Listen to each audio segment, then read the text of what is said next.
जैसे ही आपने दिल्ली बिठाया ना, उस काम को भी कर दिया।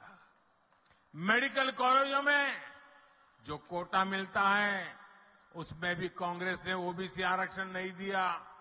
ये काम भी भाजपा ने ही किया। संसद और विधानसभाओं में दलित और ओबीसी वर्ग को सबसे अधिक भागीदारी भाजपा ने दी है। केंद्रीय मंत्रिमंडल में सबसे अधिक ओबीसी मंत्री भाजपा सरकार में है। और कांग्रेस क्या कर रही है? कांग्रेस एक ओबीसी प्रधानमंत्री को भी सुबह शाम पानी पी पी करके गाली देती रहती है। चलो भाई, आपको पेट में दर्द होता था कि एक ओबीसी कैसे प्रधानमंत्री बन गया, हम मोदी को गालियां दे रहे हैं। चलो, मोदी गरीब का बेटा है, आपको तो हक है गालियां देने का। आपके मन में मोदी के लिए नफरत है, उसकी जाति के लिए नफरत है, गालियां देते जा रहे हैं।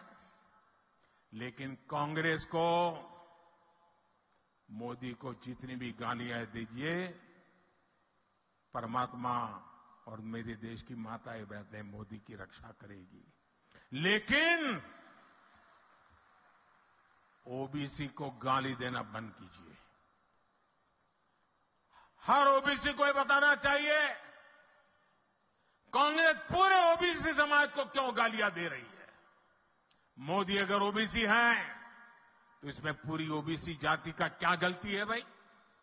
आखिर क्यों कांग्रेस छत्तीसगढ़ के साहू समाज को गालियां दे रही है? क्यों कांग्रेस पूरे साहू समाज को चोर बता रही है?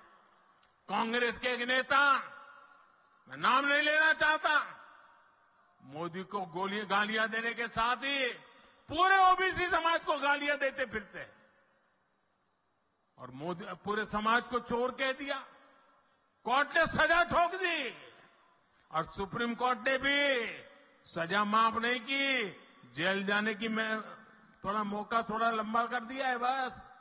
मैं जानता हूं छत्तीसगढ़ का ओबीसी समाज, पूरे देश का ओबीसी समाज ऐसी कांग्रेस को कभी माफ नहीं करेगा। मेरे परिवारजनों, छत्तीसगढ़ को राज्य बने 25 साल होने जा रहे हैं। अब अगले 25 साल छत्तीसगढ़ के विकास के लिए बहुत महत्वपूर्ण है। आने वाले साल छत्तीसगढ़ के नौजवानों का भविष्य निर्धारित करेंगे। भाजपा के पास छत्तीसगढ़ को देश के टॉप 10 समृद्ध राज्यों में लाने का एक ठोस रोड मैप है। कांग्रेस ने दशकों तक केंद्र में सरकार चलाई, लेकिन छत्तीसगढ़ में कारखानों का विस्तार नहीं किया। आपने मोदी को अवसर दिया तो भिलाई के कारखाने का विस्तार और आधुनिकीकरण हुआ। बस्तर में भी दुनिया के आधुनिकतम स्टील कारखाने में से एक लोकार्पण हमने करके दिखाया। कारखानों के लिए जरूरी रेल, रोड, इसकी सुविधा बीते 9 वर्षों में केंद्र की भाजपा सरकार ने अभूतपूर्व विस्तार किया है। हमने दिल्ली राजहरा से ताड़ोकी तक की रेल लाइन का काम पूरा किया। जल्दी ये लाइन रावगढ़ तक भी पूरी की जाएगी।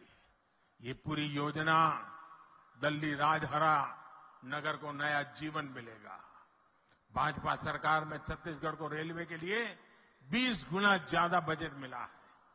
भाजपा सरकार में छत्तीसगढ़ में नेशनल हाईवे के काम के लिए भी 15 गुना ज्यादा बजट मिलता है। रायपुर विशाखापट्टनम आर्थिक कॉरिडोर हो, रायपुर धनबाद आर्थिक कॉरिडोर हो, इससे यहां के औद्योगिक विकास में नई तेजी आने वाली है।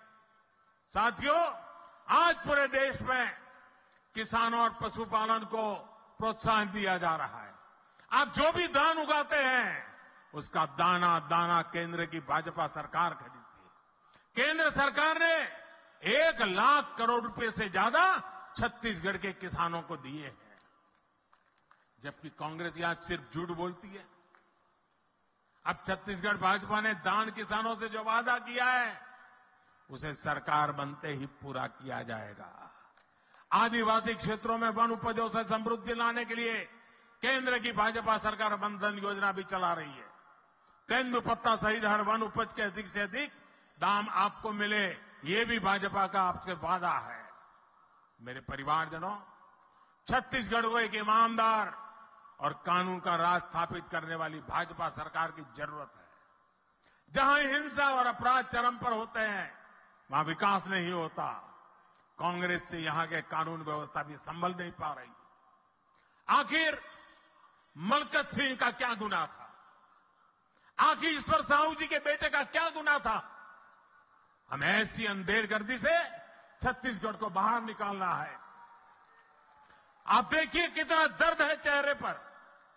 हिंसा और अपराध पर लगाम लगाने का काम सिर्फ भाजपा ही कर सकती है। यह हमारा ट्रैक रिकॉर्ड है, यह हमारी गारंटी है। मेरे परिवारजनों, छत्तीसगढ़ के विकास के लिए कमल के फूल पर आपका जो वोट पड़ेगा ना, वो मोदी को भी मजबूत करेगा। Stay with the Times of India for news breaks, analysis, interviews and events. We bring you stories from your neighborhood and from across the globe as well. Subscribe to our YouTube channel. Hit the like button and press the bell icon so you don't miss any of our videos.